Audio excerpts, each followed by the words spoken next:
আদালতে তো আজকে হচ্ছে যে এই মামলার কারণেই আসা।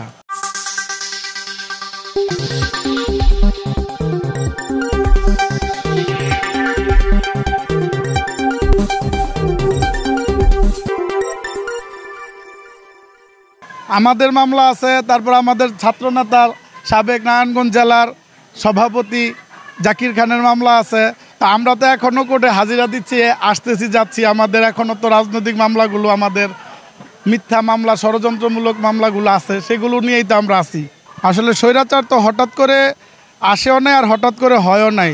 দীর্ঘ 17 বছর একটা অবৈধ সরকার ক্ষমতায় ছিল, একটা স্বৈরাচার সরকার ছিল। এই 17 বছরে তাদের অনেক সমস্ত জায়গায় একজন পিয়ন থেকে সর্বোচ্চ পর্যায় পর্যন্ত তাদের নিজস্ব যেই বাহিনী দ্বারা সুসজ্জিত করে তারা এই দেশটাকে পরিচালনা করছে। তো একজনের হয়তো স্বৈরাচারের প্রধানের হয়তো এই দেশ থেকে পলাতে বাধ্য হয়েছে, হয়তো এই দেশের ছাত্র জনতা সাধারণ মানুষ এই সরকারকে হয়তো এই প্রধান এই সরকার পালাই যেতে বাধ্য হয়েছে। কিন্তু তার যারা দোসর তারা তো আর এই দেশ থেকে পালাইয়া যায় নাই। তারা একজন পিয়ন থেকে শুরু করে সর্বোচ্চ পর্যায়ে তারা আছে, তারা বহাল তবিয়তে আছে বিদায়ী আজকে পর্যন্ত আমাদের এরকম ষড়যন্ত্রমূলক মিথ্যা মামলা নিয়ে এখন আমাদের কোর্টে কোর্টে বারান্দায় ঘুরতে হচ্ছে। আপসীন দেশনেত্রী বেগম খালেদা জিয়া কখনো পালিয়ে যাওয়ার মতো নেত্রী না। কারণ হচ্ছে মানুষ ওনার যিনি স্বামী ছিলেন, এই দেশের বীর উত্তম, জাতির ক্লান্তি লগ্নে উনি যুদ্ধ করে দেশ স্বাধীন করেছে। আবার তিনি তার স্বাধীন হওয়ার পর তিনি তার ক্যান্টনমেন্টে আবার তার নিজ দায়িত্বে চলে গেছেন। আবার আজকে জানেন এটা নভেম্বর মাস, 7ই নভেম্বর সিপাহী জনতা বিপ্লবের মাধ্যমে এই দেশের যখন ক্লান্তি লগ্ন ছিল, আবার এই ছাত্র জনতা সিপাহী বিপ্লবের মাধ্যমে শহীদ রাষ্ট্রপতি জিয়াউর রহমানকে এনে আবার এই দেশের রাষ্ট্র ক্ষমতা দেওয়া হয়েছে। তারই সহধর্মিণী বেগম খালেদা জিয়া, তিনি দেখেছেন তার স্বামীর নীতি আদর্শ দেশপ্রেম, সেখান থেকেও সে উদ্বুদ্ধ হয়েছেন এবং তিনিও একজন আপসীন নেত্রী। যতবারই বাংলাদেশের মধ্যে প্রমাণ হয়েছে, এর আগেও 1986 সালে তৎকালীন এই স্বৈরাচার শেখ হাসিনা ছিলেন, ওই এরশাদ স্বৈরাচারের অধীনে তিনি বলেছিলেন যে এই সরকারের অধীনে যিনি নির্বাচন করবেন তিনি হবেন জাতীয় বেঈমান। এই কথা তিনি বিকেলে বলে রাত্রে আবার ওই স্বৈরাচারের সঙ্গে যে আবার তিনি নির্বাচনে অংশগ্রহণ করেছিলেন। আর দেশনেত্রী বেগম খালেদা জিয়া বলেছিলেন আমরা এই স্বৈরাচারের অধীনে কোনো নির্বাচন মানি না। সেজন্য তৎকালীন সময়েই শেখ হাসিনা ছিলেন স্বৈরাচারের দোসর আর খালেদা জিয়া ছিলেন আপসীন নেত্রী। তো যিনি ওই 86 সালেই তার নীতির যে পরিচয় তিনি জাতিকে দিয়েছেন এবং এই যে 17 বছর তার পরিবারের উপর তার উপর যে দমনপীড়ন, যে নির্যাতন, অত্যাচার, জুলুম হয়েছে, তিনি কিন্তু মৃত্যুশয্যায় ছিলেন প্রায়। তো তিনি কিন্তু কোনো বিষয় আপোষ করেন নাই। তার ছেলেকে হত্যা করা হয়েছে, তার এই দেশের মধ্যে তার মা মারা গেছেন, তার ভাই মারা গেছেন, বোন মারা গেছেন। এত 75 ঊর্ধ্বর একজন নারী হয়েও তিনি ন্যায় বিচার পান নাই এবং এত কিছুর পরও তিনি কারো কাছে আপোষ করেন নাই। তো এটা তো 86 সাল থেকেই তার ধারাবাহিকতা বজায় রেখেছেন। বেগম খালেদা জিয়াকে মা বলা হয় কারণ এই দেশের জন্য বেগম খালেদা জিয়া যেভাবে নিবেদিত প্রাণ হয়ে তিনি তার পরিবার পরিজন সবাইকে বিসর্জন দিয়ে তিনি বলেছেন আমার অন্য কোথাও কোনো ঠিকানা নাই, আমার ঠিকানা বাংলাদেশ, আমার চিকিৎসা যদি হয় বাংলাদেশে হবে। তিনি দেশের জন্য সর্বোচ্চ ত্যাগ স্বীকার করেছেন, দেশের মানুষের জন্য সর্বোচ্চ ত্যাগ স্বীকার করেছেন। তার সন্তান মারা গেছে, আরেক সন্তান বেঁচে থেকেও তাকে মার থেকে আলাদা রেখেছেন। যেহেতু তার এক সন্তান 2 সন্তান থেকে তাকে বঞ্চিত রেখেছেন, সেজন্য সারা দেশের মানুষ তাকে মা হিসাবে তাকে স্বীকৃতি দিয়েছেন। এজন্য সে সারা জাতির মা হিসাবে তাকে সবাই স্বীকৃতি দিয়েছে।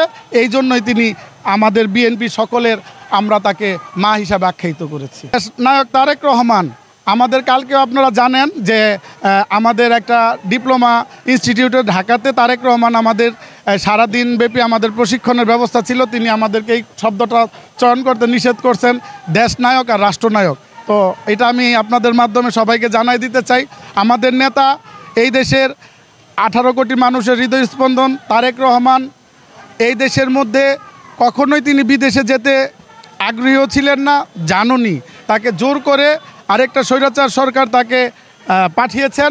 তিনি অধীর আগ্রহে অপেক্ষায় আছেন বাংলাদেশে আসবেন এবং বাংলাদেশের মানুষও অধীর আগ্রহে তাকে বরণ করার জন্য অধীর আগ্রহে অপেক্ষা করছেন। কিন্তু আমি এর আগেই আপনাকে ইতিপূর্বে বলেছি যে শেখ হাসিনা স্বৈরাচার সরকার এই দেশ থেকে পালিয়ে গেছে, তার দোসররা তো এই দেশে রয়ে গেছে।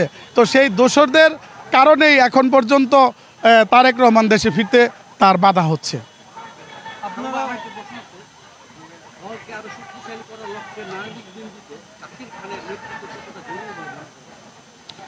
তরুণ প্রজন্মের মধ্যে, যুব সমাজের মধ্যে জাকির খানের একটা প্রভাব আছে। তরুণ এবং যুবকদের, আপনাদের তো এটা বলার অপেক্ষা রাখে না।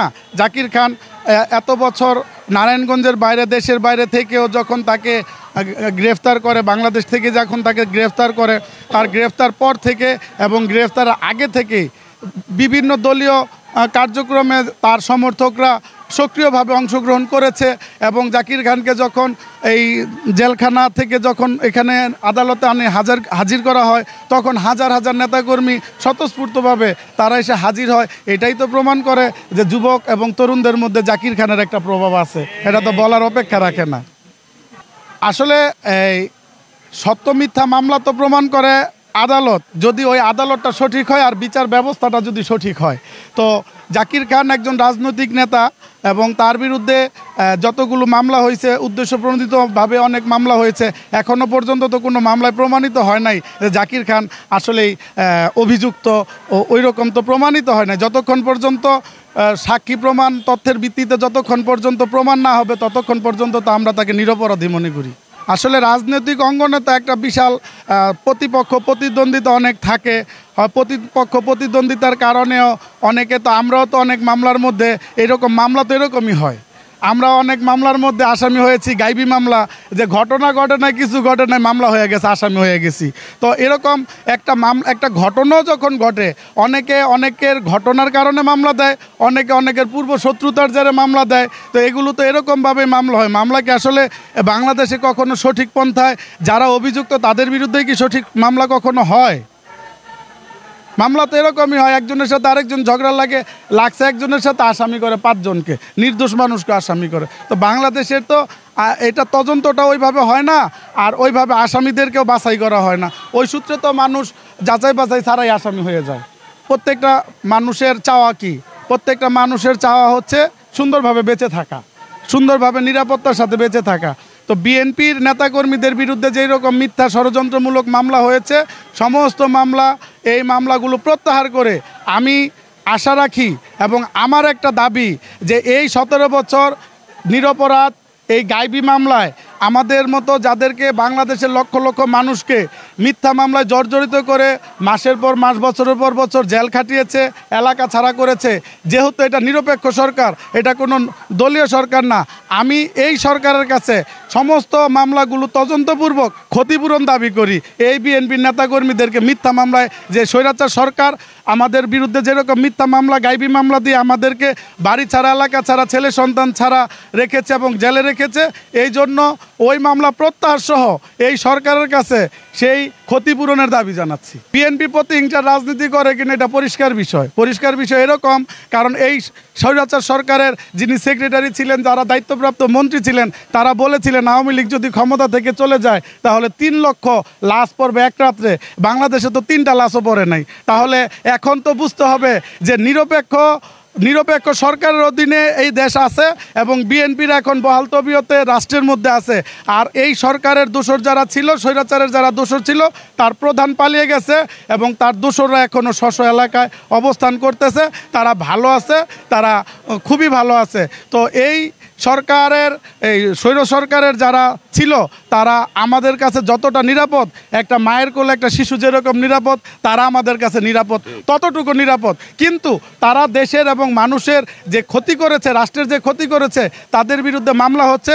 আইনানুগভাবে তদন্তপূর্বক তাদের এই সমস্ত অপকর্মগুলোরও বিচার হবে। কিন্তু বিএনপি সন্ত্রাস দল না, সন্ত্রাসী কর্মকাণ্ডে বিশ্বাসী না। বিএনপির লোকেরা কোনো আওয়ামী লীগের উপর এরকম কোনো কর্মকাণ্ড চালায় নাই। যেহেতু চালায় নাই, আমরা ওই স্বৈরাচারের ছিল একটা নিজস্ব সরকারের আইন ব্যবস্থা, আর আমরা চাই একটা নিরপেক্ষ আইন ব্যবস্থার মাধ্যমে যারা সন্ত্রাস, তাজাবাজ, নৈরাজ্য এই দেশের মধ্যে যারা করেছে তাদের একটা বিচার, এবং এই বিচারের মধ্যে অবশ্যই তারা দোষী প্রমাণিত হবে এবং রাষ্ট্র তাদের বিচার করবে। এজন্যে আমরা সেই প্রত্যাশায় আছি। আসলে এই তারেক রহমানের সাথে কালকে আমাদের মহানগর বিএনপির সদস্য সচিব একটা প্রশ্ন করেছিল। আমাদের দেশনায়ক তারেক রহমান বলেছেন যে এক সরকারের প্রধান 2 বারের বেশি ক্ষমতায় থাকতে পারবেন না। তার প্রেক্ষিতে প্রশ্ন করেছিলেন, তাহলে সরকার প্রধান যদি 2বার ক্ষমতায় থাকতে না পারে তাহলে এমপিরা কি 2বারের বেশি ক্ষমতায় আসতে পারবে কি না? এটা নিয়ে পুরো একটা অনেক একটা আলোড়ন সৃষ্টি হয়েছিল। তো আমাদের দেশনায়ক তারেক রহমান শুধু নয়, আমাদের শহীদ রাষ্ট্রপতি জিয়াউর রহমান 19 দফা কর্মসূচি দিয়েছিলেন। এই 19 দফা এখন 31 দফায় আমাদের তারুণ্যের অহংকার তারেক রহমান 31 দফায় আনেছে। এই 31 দফার মধ্যে বাংলাদেশের একটা রাষ্ট্রের জন্য এমন কোনো অবকাঠামোগত কোনো দিক নাই যেটা বাদ পড়েছে, এবং তিনি বলেছে এটা সংস্কার প্রস্তাব এগুলো করবে, এবং এটার মধ্যে জনগণের পালস বুঝে যদি পরিবর্তন করতে হয় তাহলে এগুলোকে পরিবর্তন করে হয়তো 31 দফার চেয়ে বাড়তেও পারে, আবার 2-1 দফা কমতেও পারে, যদি জনগণের ম্যান্ডেটে জনগণ এইটার পালসের উপরে যেটা নির্ভর করে তারা যেটা চাইবে সেই কর্মসূচিগুলো সেই দফাগুলো বাস্তবায়ন হবে। আমাদের যেটা হচ্ছে আমরা দেখতে পাই যে আসলে এই দেশের মধ্যে যারা 2000 কোটি টাকা একটা ছাত্রলীগের প্রেসিডেন্ট 2000 কোটি টাকা এই দেশ থেকে লোপাট করেছে, তার বিরুদ্ধে এখনও পর্যন্ত কি ব্যবস্থা হয়েছে আমরা জানি না। তো ওই সরকারের আমলেই তো এই মামলাগুলো, আর এই মামলাগুলোর ওই যে বললাম যে হয়তো প্রধান পালিয়ে গেছে, তার দোষরা রয়ে গেছে, যদি দোষর মুক্ত যদি করা যায় দ্রুতই জাকির খান সহ সমস্ত বিএনপির নেতাকর্মীর মুক্তি হবে, এবং তারা যারা বিচার কার্যের মধ্যে আছে আমি আশা রাখবো যে তারা অতীতের ন্যায় কারো উপর কোনো কিছু প্রভাবিত না হয়ে আইনের সঠিক ব্যাখ্যার মাধ্যমে যুক্তিতর্কের মাধ্যমে অবশ্যই তারা সঠিক প্রয়োগ করবে এবং অবশ্যই মুক্তি দিব।